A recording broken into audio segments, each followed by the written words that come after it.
Buenos días, Dios te bendiga. Vamos a continuar con el estudio del Evangelio de Mateo. Recuerden que estamos estudiando este Evangelio con el comentario bíblico de William MacDonald y estamos en el capítulo 13. Entonces vamos a leer del versículo 20 al 23 y lo desarrollamos. Y el que fue sembrado en pedregales, este es el que oye la palabra y al momento la recibe con gozo, pero no tiene raíz en sí mismo, sino que es de corta duración. Pues al venir la aflicción o la persecución por causa de la palabra, luego tropieza. Qué importante ese versículo. Si ven que hay unos que reciben la palabra, pero cuando llega la aflicción, la persecución, los problemas, la dificultad, tropiezan. El que fue sembrado entre espinos, este es el que oye la palabra, pero el afán de este siglo y el engaño de las riquezas ahogan la palabra y se hace infructuoso. Mas el que fue sembrado en buena tierra, este es el que oye y entiende la palabra y da fruto y produce a 170 y a 30 por uno. Entonces, desarrollemos. 20-21. Cuando Jesús se refirió a los pedregales, tenía en mente una delgada capa de tierra cubriendo una formación rocosa. Esto representa a aquellas personas que oyen la palabra con gozo y responden con gozo. Dicen amén a esa palabra, escuchan una palabra y dicen amén. Yo tomo esa palabra para mí, yo recibo esa palabra para mí.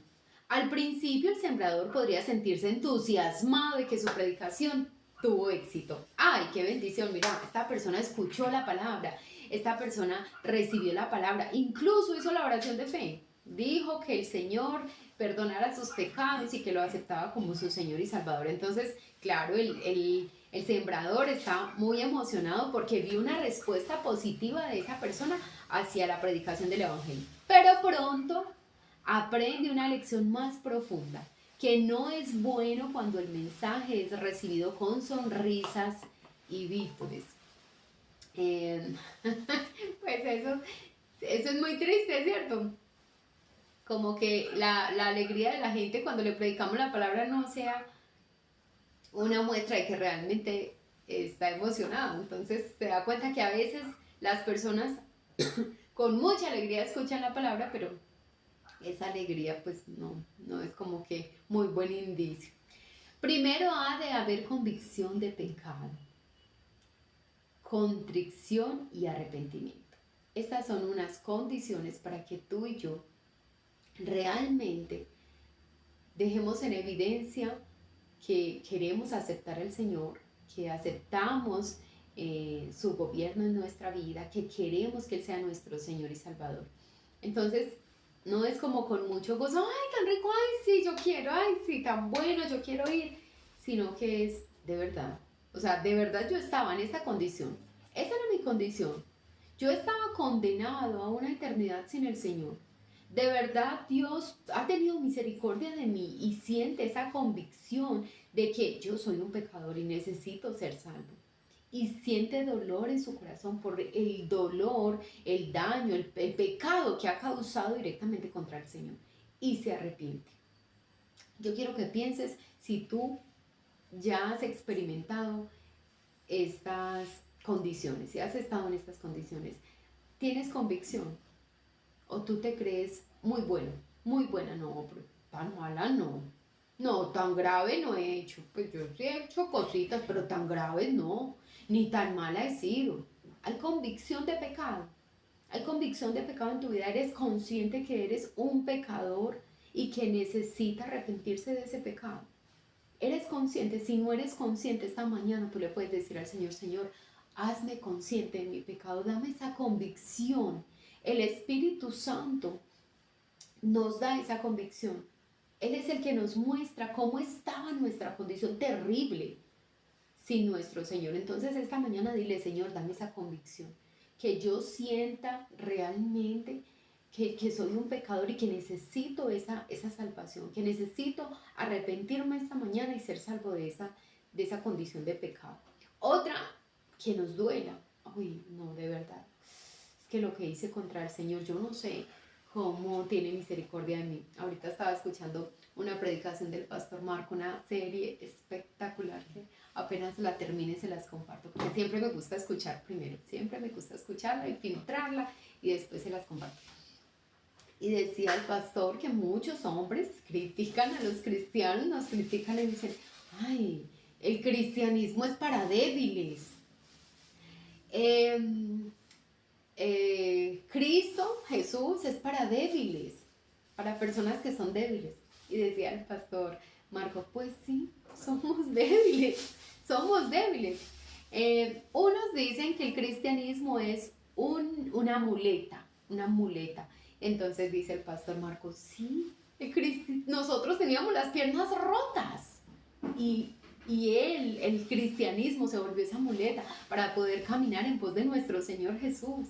Ese evangelio, esa palabra de esperanza nos hizo aferrarnos a esa muleta, podernos levantar y poder seguir a nuestro Señor Jesús. Sí, sabes que sí, el cristianismo sí es para débiles.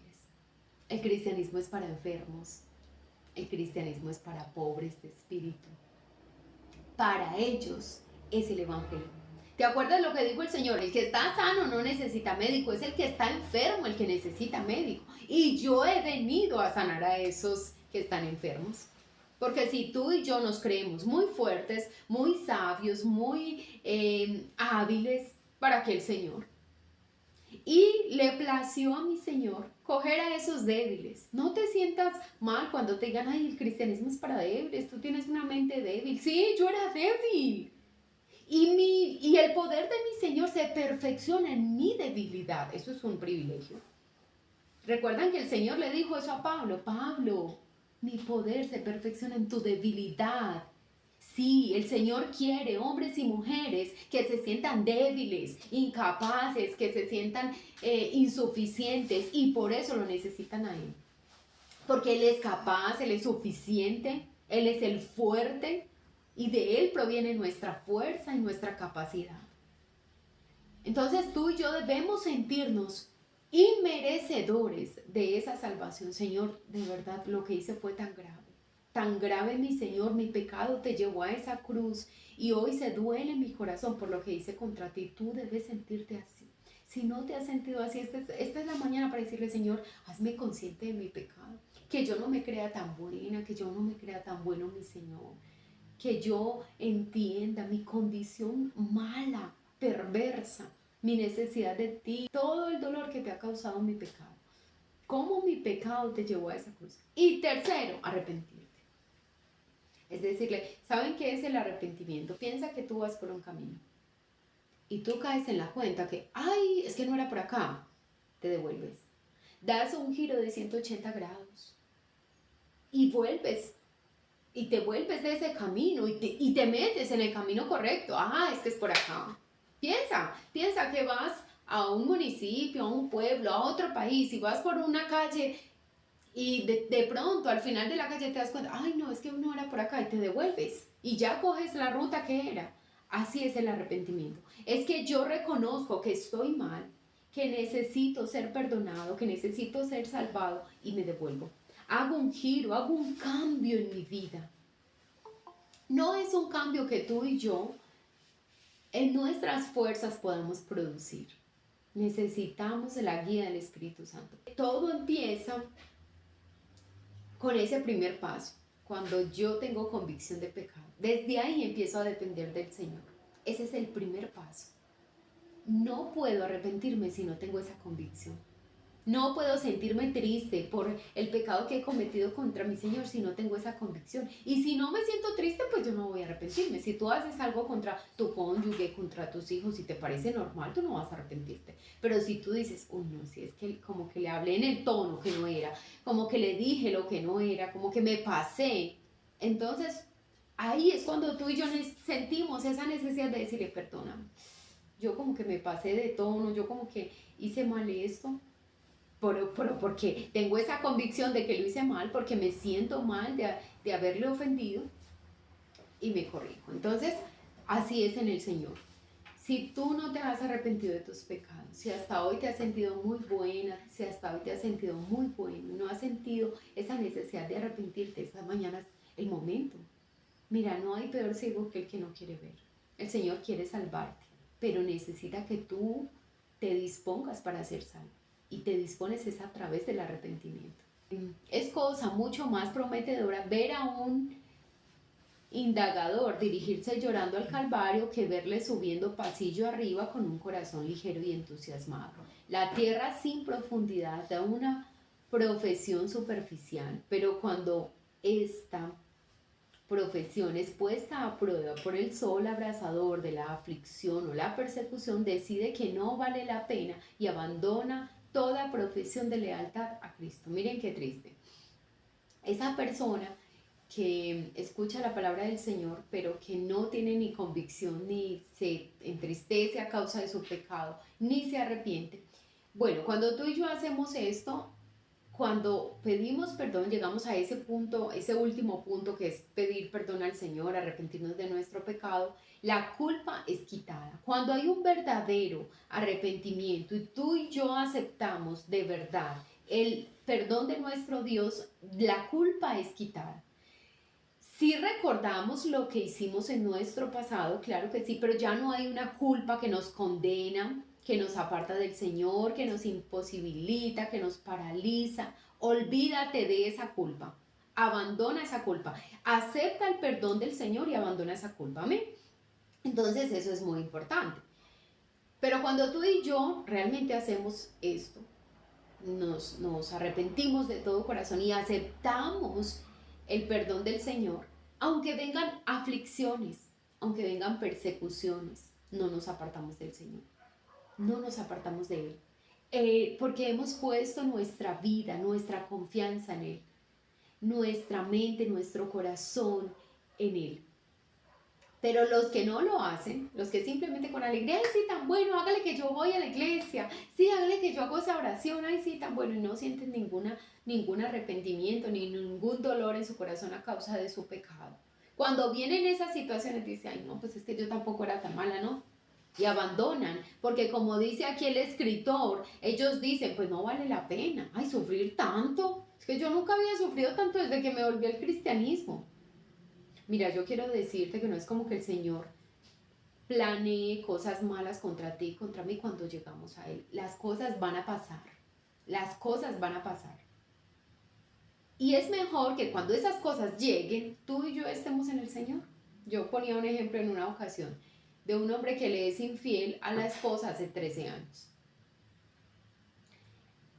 Hace 13 años ella engañada, estaba engañada ya completamente. Conoce al Señor. Como al año de conocer al Señor, esa esposa se da cuenta que su esposo tiene un amante, una relación hace 13 años.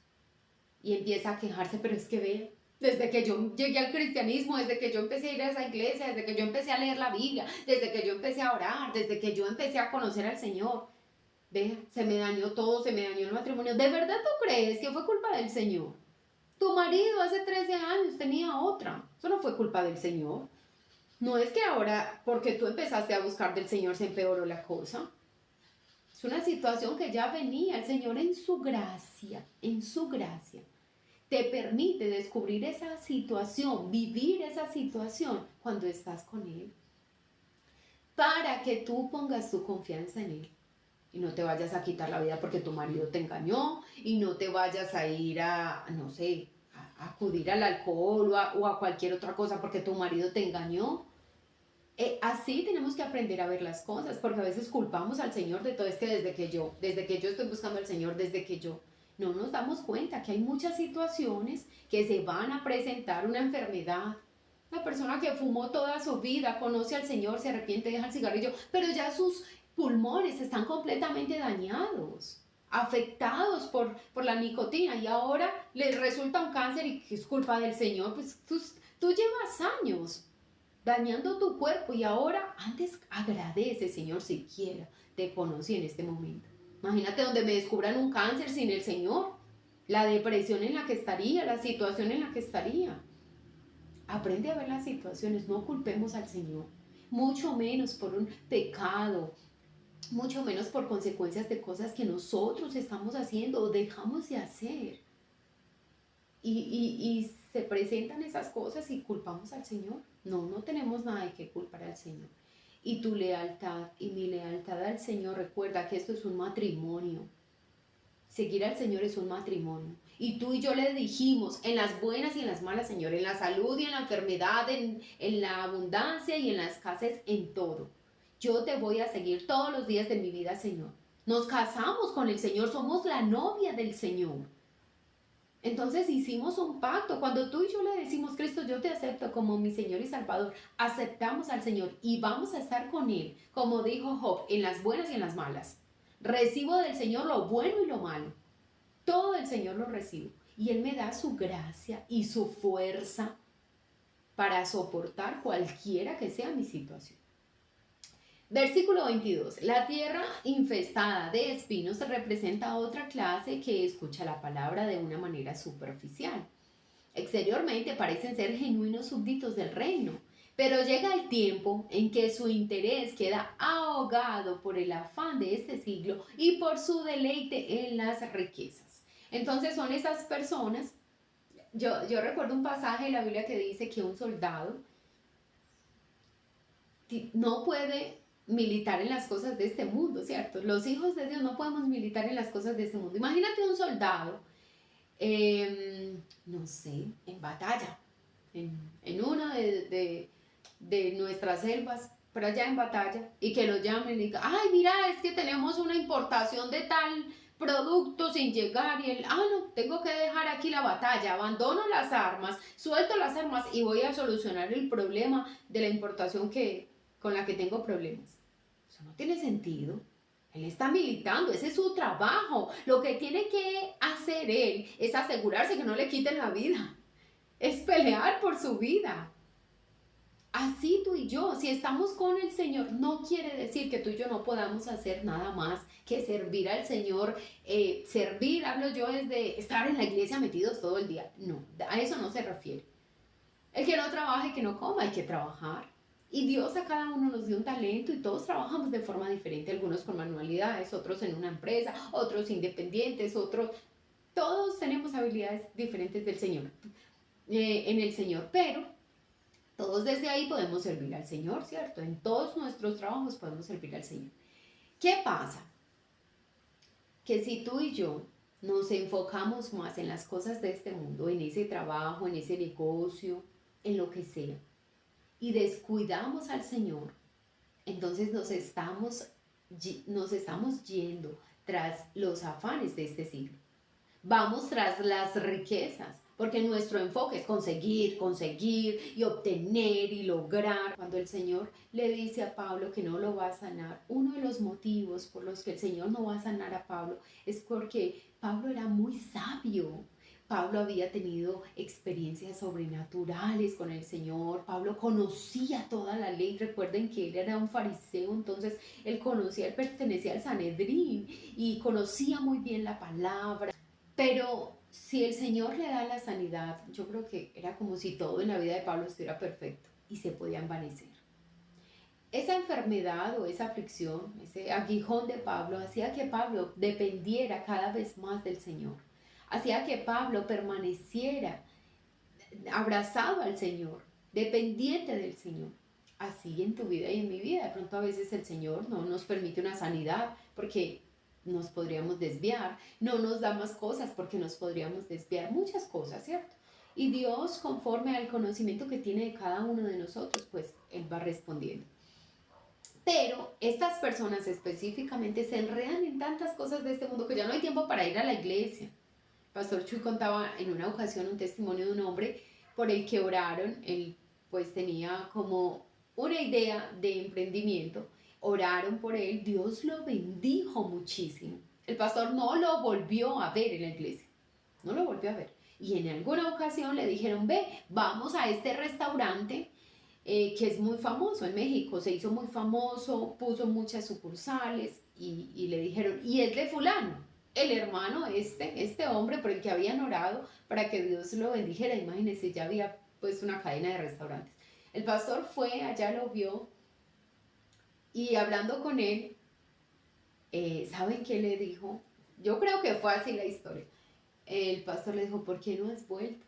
¿por qué no volviste a la iglesia? ¿Por qué ya no te veo allá? Y le dijo, tú ves, ya no le decía pastor, Chuy, tú ves este restaurante, tú ves las que tengo, ¿para qué? ¿Para qué Dios? Si mira todo lo que he logrado. Ay, qué triste. O sea, ¿cómo convertimos la bendición del Señor en una maldición? ¿Por qué? ¿Por qué somos tan malos? ¿Por qué tan perversos? Si el Señor se complace en bendecirnos, ¿por qué vamos a volver eso una maldición? ¿Por qué apartarnos de nuestro Señor y darle la espalda a quien todo nos ha dado? A quien nos ha dado la mano, a quien nos salvó. Cuando Policarpo iba a ser asesinado y le decían, niega al Señor, les decía, ¿pero por qué? Si yo tengo tantos años y Él nada malo me ha hecho.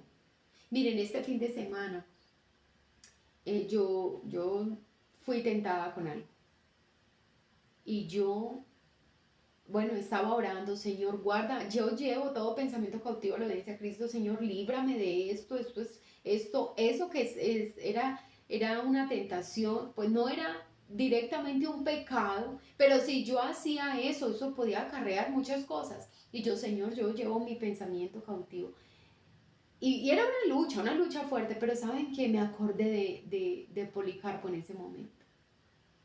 Y yo empecé a pensar como Policarpo y yo dije, Señor, ¿yo cómo haría esto contra ti, mi Señor?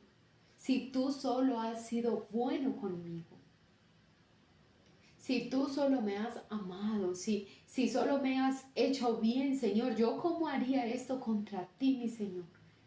¿Cómo?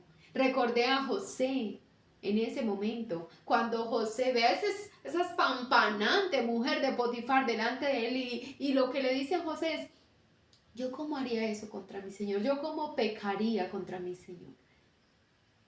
Y yo cómo pecaría contra mi jefe, ¿cierto? Mi Señor con ese minúscula, contra Potifar. ¿Cómo haría eso? ¿Cómo le haría eso a Potifar si él puso toda su casa en mis manos? Eso es lo que tú y yo tenemos que pensar. Mira, todo lo que tú y yo logremos en este mundo es temporal. Se va a oxidar, se va a perder, se va a quebrar, se va a fracturar, se va a dañar, todo, todo. Porque el mundo pasa y sus deseos, las cosas de este mundo pasan. El mejor vehículo que tengas en este tiempo va a pasar de moda. Hoy mismo o mañana sacan uno mejor que ese. Tu celular, tu computadora, tu casa, siempre hay algo mejor.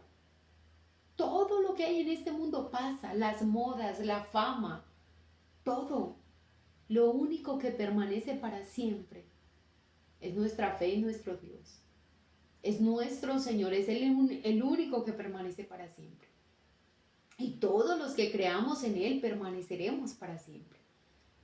Entonces no dejes que los afanes de este mundo, las cosas de este mundo ahoguen tu fe.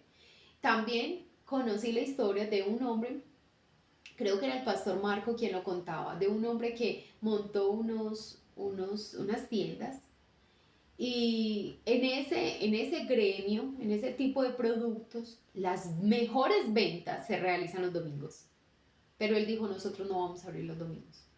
Nosotros y nuestros empleados van a tener el domingo disponible para que vayan a la iglesia. El Señor proveerá en semana, de lunes a viernes, de lunes a sábado, lo que se necesite. Pero nosotros los domingos no vamos a abrir. Era uno de los negocios más exitosos. No sé si todavía está activo, pero en ese momento era uno de los mejores negocios y más exitosos del gremio. Porque ellos dedicaron ese tiempo al Señor. ¿Cuántos de nosotros hacemos eso? No, la prioridad es mi Señor. La prioridad es el tiempo para el Señor. La prioridad es mi tiempo de oración, la lectura de la palabra, mi comunión con el Señor. ¿Tú crees que el Señor no va a responder a eso? Con generosidad, con bondad, cuando ve que tú y yo lo ponemos en primer lugar. Obvio que sí. En sus vidas no hay fruto para Dios. En estas personas que están corriendo con los afanes de este mundo, tras las riquezas de este mundo, no hay fruto para el Señor. Lang ilustra esto mediante el caso de un hijo de un padre amante del dinero y con un enorme negocio. Este hijo oyó la palabra en su juventud, pero se enredó en el negocio. Pronto se encontró con que tenía que escoger entre complacer a su señor o a su padre, a nuestro Dios o a su padre. Este muchacho ya había escuchado al Señor, ya tenía ese conocimiento del Señor, pero su padre tenía este negocio. Entonces él, conociendo la palabra del Señor, se enredó en el negocio de su padre y llegó un momento en que tenía que escoger. Así había espinos en la tierra cuando se sembró la semilla y germinó. El afán de este siglo y el engaño de las riquezas estaban ya ahí. Se dio a los deseos de su padre, se entregó totalmente al negocio, llegó a ser el gerente de la compañía. Cuando estaba bien avanzado en años, tuvo que reconocer que había descuidado las cosas celestiales. Estaba a punto de retirarse y expresó su intención de ser más diligente en las cuestiones espirituales. Pero de Dios nadie se burla. Este hombre se retiró y murió repentinamente al cabo de muy pocos meses. Dejó 90,000 libras esterlinas, una enorme fortuna para la época de aquel incidente. Y una vida espiritualmente estéril. Los espinos habían ahogado la palabra y fue sin fruto. Mira, muchas personas, yo conocí la historia de una persona que esa persona hacía negocios turbios a gran escala. Yo creo que aquí todos me entienden. Hacía negocios turbios a gran escala. Y resulta que, que alguien le dijo, ¿tú por qué no te retiras de eso? No, espérate. Es que yo solo estoy ahorrando para poder montar un negocio así, otro negocio así, otro negocio así. Y cuando ya termine, me retiro. Me retiro porque yo sé que esto está mal. Yo me retiro. ¿Tú quién, quién crees que le puede garantizar a este hombre que cuando él termine de montar todos esos negocios legales que quiere montar para poder dejar el negocio ilegal, tenga vida para arrepentirse? Le puede pasar como a este hombre. Él prefirió los negocios de su padre terrenal. Y cuando ya terminó, dijo, no, ahora sí me dedico al Señor. Y muere repentinamente. Mira, se fue sin sin una piedrita, sin nada, sin un carbón siquiera al cielo. Si fue salvo, no tenía nada para llevarle al Señor. No tenía nada para darle al Señor. Porque gastó su vida en lo que terminaba, en lo que se iba a acabar, en esta vida, en las cosas de este mundo. Cuando tú y yo hacemos para el Señor cosas, estamos sembrando en buena tierra, en tierra fértil. Entonces garantiza que lo que estás haciendo lo estés haciendo para el Señor. Que en la medida que tú y yo trabajamos y obtenemos el sustento del día a día en esta vida, también estamos sembrando para el Señor. También estamos sembrando para el reino de los cielos. También estamos haciendo tesoros celestiales. Versículo 23, la buena tierra representa a un verdadero creyente y yo espero en el Señor que ese seas tú, el verdadero creyente. Este oye la palabra con receptividad y la entiende al obedecer lo que oye. Aunque no todos estos creyentes producen la misma cantidad de fruto, todos muestran por su fruto que tienen vida divina. El fruto aquí es comprobable de manifestación del carácter cristiano y no almas ganadas para Cristo. ¿Sí ven qué tremendo? Aquí el fruto representa nuestro carácter piadoso, nuestro carácter de santidad, nuestro carácter de integridad y no las cantidades de personas a las que ganemos para el Señor. No la cantidad de personas que lleguemos a una oración recibiendo a Cristo. Entonces muchos dicen, no, tú das fruto es predicando la palabra. Esa es una forma de dar fruto, pero no es no es la forma única de dar fruto. Es nuestro carácter, cómo nos portamos nosotros con el que tiene necesidad, cómo somos generosos, cómo ayudamos al otro desde nuestra condición, desde lo que tengamos, cómo respetamos al otro, cómo somos íntegros en nuestros negocios, en nuestras cosas. Es cómo te conduces en esas cosas, en las cosas que nadie te ve, en las cosas que son como tan difíciles de medir, cómo nos conducimos nosotros. Es nuestro carácter el que da fruto, porque recuerden que cuando Gálatas habla del fruto, dice que el fruto del Espíritu es el amor. Pero en ese amor, ese es el fruto del Espíritu, el amor. Y en ese amor va a encerrar una cantidad de cosas: gozo, paz, paciencia, benignidad, bondad, fidelidad, mansedumbre, templanza. Si ves cómo entonces no es solo compartirle a la gente el Evangelio, eso es una muestra de amor, claro que sí. Y es una clase de fruto, es una forma de dar fruto. Pero hay una cantidad de cosas. Es el gozo que tú y yo experimentamos en medio de las dificultades. Eso es una forma de dar fruto. Cuando tú y yo nos gozamos en medio de una situación difícil, estamos dando fruto para el Señor. Estamos dando gloria al Señor, que en medio de esta situación yo tengo gozo, la paz, la fidelidad a mi Señor. En medio de cualquier situación yo soy fiel a mi Señor, fiel a otros, a mis amigos, a mi familia. Cuando se usa la palabra fruto en el Nuevo Testamento, se suele hacer mención al fruto del Espíritu. Ese fruto es el que les acabo de hablar de Gálatas 5, 22, 23. ¿Qué quería comunicar esta parábola a las multitudes? Evidentemente les advertía frente al peligro de escuchar sin obedecer. El peligro de ser oidores y no hacedores de la palabra es un peligro. Mira, es mejor que una persona nunca escuche nada de Dios a escuchar y no obedecer, porque es peor su condenación, es peor su castigo. Si una persona escucha y se hace el de oídos sordos, cree que por escuchar ya cumplió. No, esto no es una lista de chequeo que tú y yo ya escuché. Es escuchar, pero es entender, es obedecer, es poner por obra. Y no en nuestras fuerzas, no somos capaces nosotros, es el Señor. Señor, ayúdame a obedecer tu palabra. Ay, Señor, esto me cuesta. Pero ahí está nuestro Señor. Ahí está su Espíritu Santo ayudándonos a obedecer su palabra. Estaba calculada a sí mismo para alentar a las personas a recibir la palabra con sinceridad y luego probar su genuinidad dando fruto para Dios.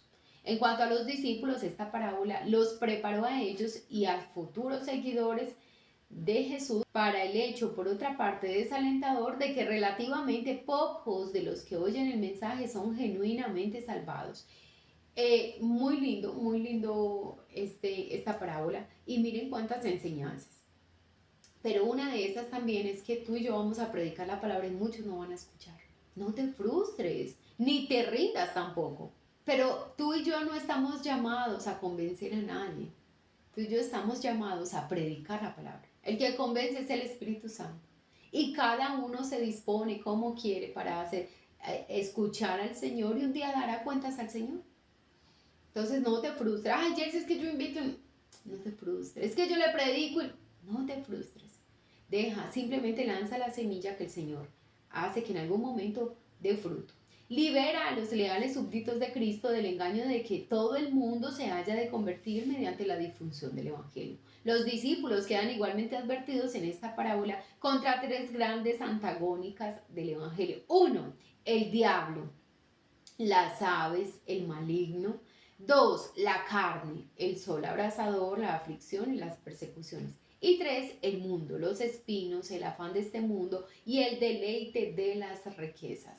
Finalmente, los discípulos reciben una visión respecto a los enormes beneficios resultantes de invertir en la personalidad humana. Un 30 por 1 equivale a un beneficio de 3000%. Un 70 por 1 a un beneficio de 6000%.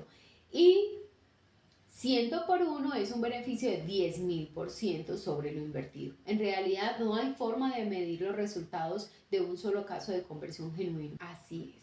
Muchas gracias por estar acá. Dios te bendiga y mañana nos vemos con la ayuda del Señor.